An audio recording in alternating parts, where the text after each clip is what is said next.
আসসালামু আলাইকুম বন্ধুগণ।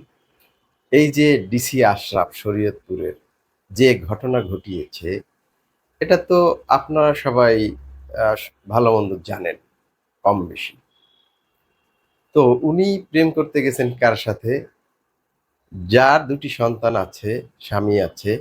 উনি দেখতে মহিলা কিন্তু অত বেশি ভালো না। মানে না মেয়েদের মতো দেখায়, না ছেলেদের মতো দেখায়।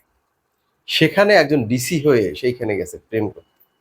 প্রেম করে কি করলো? নিজের চাকরি হারিয়েছে প্রায়। এবং মহিলার জীবনটা ধ্বংস হয়ে গেছে।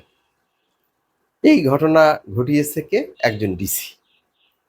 এই জন্য আসলে ডিসি, ইউএনও এবং ম্যাজিস্ট্রেট উনাদের নিয়োগের ক্ষেত্রে বংশ পরিচয় এবং ওই লোকের ইতিহাস এবং তার পূর্বপুরুষের পরিচয় এসব নিয়ে জেনে তারপরে নিয়োগ দেওয়া উচিত।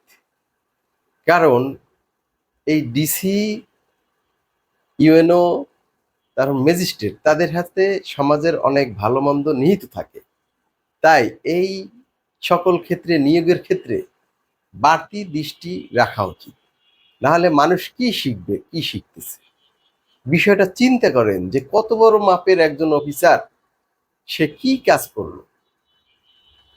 এত বড় ঘটনা, এভাবে আরো ২-১ টা ঘটনা আগে যেসব ঘটেছে, যেসব জায়গায়, এগুলি আসলে খুবই দৃষ্টিকটু। তাই এক্ষেত্রে রাষ্ট্রের খেয়াল রাখা উচিত। ভালো থাকবেন সবাই। আসসালামু আলাইকুম।